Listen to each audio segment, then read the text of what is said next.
বাজে বাজে ভাই, খুবই বাজে ডিসিশন। মানে এই জাস্ট একটা বাজে ডিসিশনের জন্য আরসিবি জেতা ম্যাচ আজকে হেরে গেল। জেতা ম্যাচ পুরো তোমার মানে দুটো বাজে ডিসিশন। লাস্টটা তো সবচেয়ে বেশি বাজে।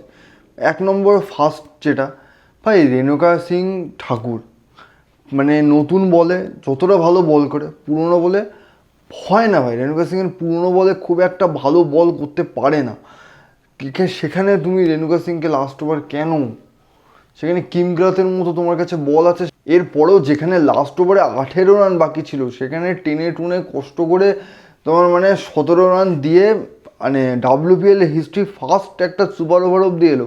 এখানেও সুযোগ ভাই, এখানেও সুযোগ। তোমার ফার্স্টে যখন মানে বোলিং করতে আসছে আরসিবি এবং যখন ইউপি ব্যাটিং আছে সুপার ওভারে, তখনও ভাই বেস্ট ডিসিশন ছিল অ্যাজ আরসিবির তরফ থেকেও বেস্ট ডিসিশন ছিল। বাট এখানে ইউপির তরফ থেকে একটু কিছু ভুল ডিসিশন ছিল, সেটা আমি পরে আসছি।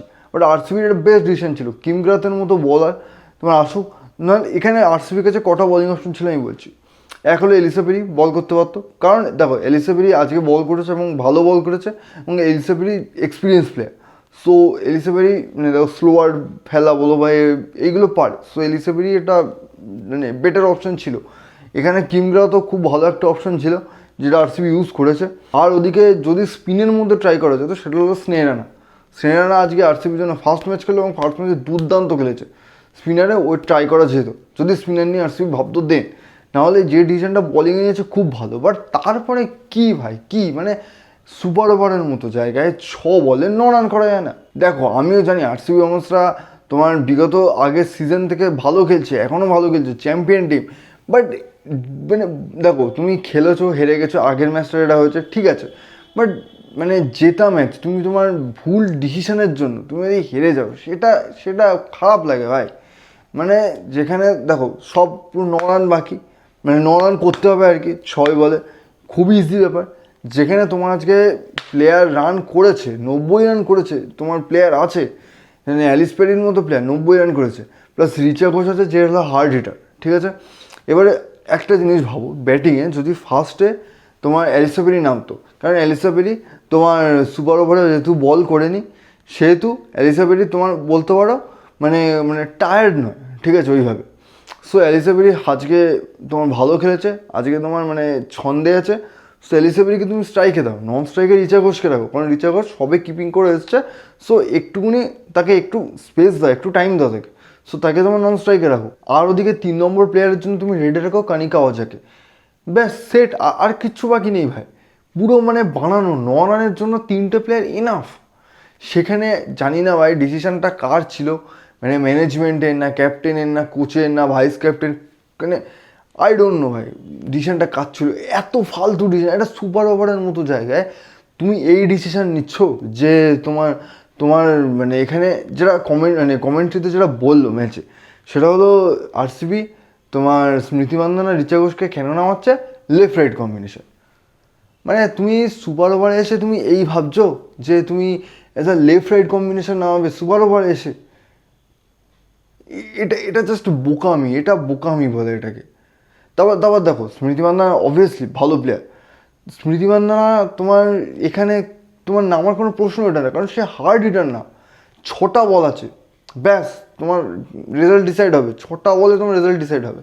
সেখানে তুমি স্মৃতি মান্ধানাকে তুমি কেন কেন নামাবে, যেখানে স্মৃতি মান্ধানা আজকে খুব একটা ভালো পারফরমেন্স করিও নি। সেখানে তুমি কোনো মানে হয় না ভাই এই জায়গায়। জানি না এই ডিসিশনটা ফালতু কাজ ছিল। ইউপির একটা কেন ভালো একটা উদাহরণ দিই, ইউপি যেটা করেছে, ইউপির ব্যাটিংয়ের টাইমে ইউপির যে ওপেনারটা আছে কিরণ নভগিরে, সেও তো ভালো খেলে, সেও তো মানে হার্ড হিটার প্লেয়ার একদম। নামে এসে একদম পুরো ফটাফটি মার শুরু করে, তাকে নামালো না কেন? একটাই কারণ, যে প্রথম কথা হলো এরা পাওয়ার প্লেতে খেলা প্লেয়ার, এরা ওপেনার, সেই জন্য এরা পাওয়ার প্লেতে খেলে, প্লাস এরা নতুন বলে খেলে, এই জন্য নামালো না।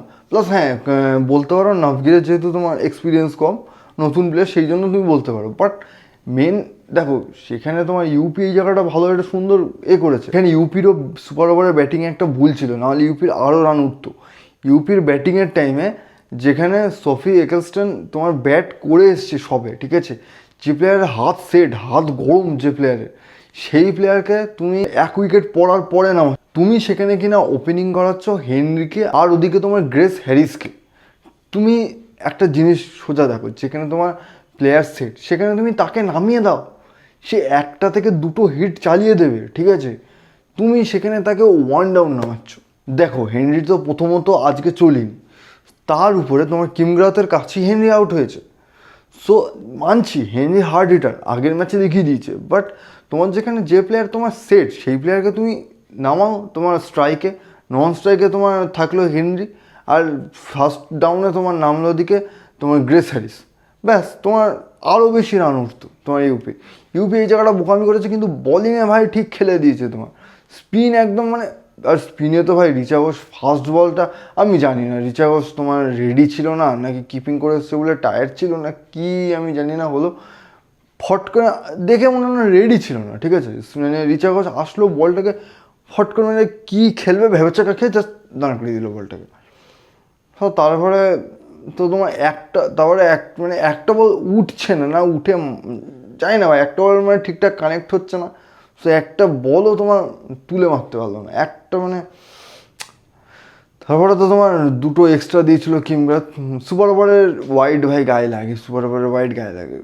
ওদিকে তোমার ভালো বল করে দিয়ে গেছে ইউপি সুপার ওভারে। তো যাই হোক, এই ছিল ডাব্লিউপিএল এর ফার্স্ট সুপার ওভার। সো এবার যদি আরসিবির ব্যাটিং আসে, তো ফার্স্টে ওপেনিংয়ে নেমে তোমার ওদিকে ড্যানি ওয়াট আর স্মৃতি তোমার মানে বাজে শট খেলে আউট হলো স্মৃতি। আজকে স্মৃতির দিনই ছিল না ভাই, লিটারালি বলছি আজকে স্মৃতির দিনই ছিল না। আজকে স্মৃতি ক্যাপ্টেন্সি তো অনেক ভুলভাল করেছে বোলিং, ওটা আমি বললাম তো, যেটা যে লাস্ট ওভারে ওটা কিমগ্রাথকে হতে পারতো বা maybe Perry, I don't know. কারণ আমার মনে হয় মানে কিমগ্রাথ যদি আমি বাদ দিই, পেরি ভালো অপশন মানে ডেথ ওভারের জন্য। কারণ দেখো তার এক্সপিরিয়েন্স আছে, তার মানে বলে তার কন্ট্রোল আছে, যেটা দেখো আমি বলছি না তোমার রেণুকা সিং খারাপ বোলার, বাট রেণুকা সিংয়ের লাস্টের দিকে হয় না ভাই, ডেথ ওভারে বহুত মার খায়, বহুত মার খায়। এই সিরাজের মতো রেণুকা সিং শুরুর দিকে বল দাও ফাটিয়ে দেবে, আর তোমার শেষের দিকে বল দিলে ব্যাটসম্যান মেরে ফাটিয়ে দেবে। তো যেটা বলছিলাম মানে ব্যাটিংয়ে, তো স্মৃতি তো আজকে তাড়াতাড়ি আউট হয়ে গেল। তারপরে তোমার ড্যানি ওয়াট আর ওদিকে অ্যালিসা পেরি মিলে দারুণ একটা পার্টনারশিপ করেছে। তারপর ওদিকে ড্যানি ওয়াট আউট হলো। তারপরে তোমার একটা জিনিস ততক্ষণে অ্যালিসা পেরি বুঝে গেছে যে এবার রিচার সাথে পার্টনারশিপ করতে হবে। সো রিচা এসে ফটাফট দুটো চার মারলো। তখন অ্যালিসা পেরি বুঝে গেছে যে তোমার এবার দায়িত্ব আমাকেই নিয়ে পুরো ম্যাচ লাস্ট অব্দি টেনে নিয়ে যেতে হবে। আগের দিনে এটা করেছিল, আজকেও এটা করেছে। সো তোমার মেবি আরেকটু তো ভালো খেললে লাস্ট ওভারে সেঞ্চুরি হয়ে যেতে পারতো মেবি। সো তোমার যাই হোক, তোমার লাস্ট ওভার এরা দুজনই যা করেছে, বাকি সব সিঙ্গেল ডিজিটে আউট হয়েছে।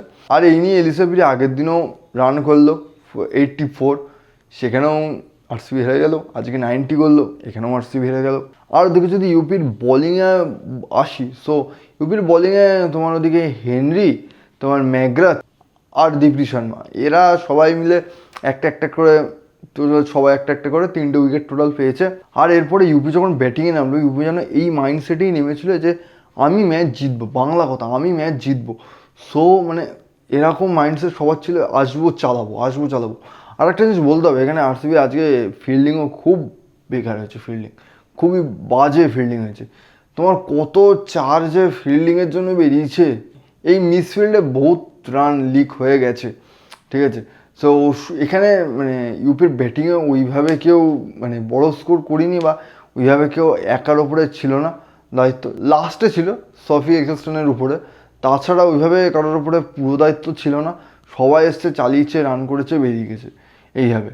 আর ওদিকে সুপার ওভার অব্দি আজকে খেলা যেতও না যদি ইউপির থেকে যদি হেনরি দাঁড়িয়ে থাকতো, ঠিক আছে? হেনরি তো বলতে পারো কপাল দোষে গেছে, হেনরি আউট যদি হেনরি দাঁড়িয়ে থাকতো, আর ওদিকে আরসিবির যদি লাস্ট ওভারটা একটু বুদ্ধি করে বল করতো, কোনো না কোনো একটা দল জিতে যেত। দরকারই ছিল না তোমার সুপার ওভার, মানে দরকার পড়তোই না আজকে কি সুপার ওভারে। সো ওদিকে আরসিবিতে স্নেহ রানার প্রশংসা করতে হবে, যে কিনা তোমার টুর্নামেন্টে আরসিবি ফার্স্ট ম্যাচ খেলার পরে শ্রেয়াঙ্কা পাটিলের অ্যাজ আ ব্যাকআপ প্লেয়ার হিসেবে ঢুকেছিল আরসিবিতে। স্নেহ রানার প্রশংসা করতে হবে, এসে 3টে উইকেট তুলেছে, ভালো উইকেট নিয়েছে।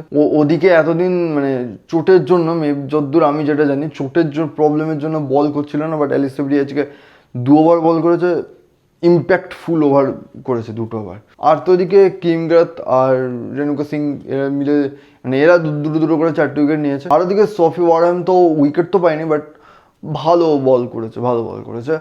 হ্যাঁ 440 খেয়েছে, বাট ম্যাচ দেখলে বুঝবে বল একেবারে খারাপ করেনি, ভালো করেছে। আরসিবির জন্য ভালোই খেলে। সো যাই হোক, এই ছিল আজকের ম্যাচ। ভালো একটা ম্যাচ হলো বলা যায়। ফার্স্ট ওভার আমরা দেখতে পেলাম WPL। তো যাই হোক, এই আজকের ভিডিও এখানেই শেষ। আর প্লিজ সাবস্ক্রাইবটা করো, ঠিক আছে? আর দেখা হচ্ছে পরের ভিডিওতে। বাই।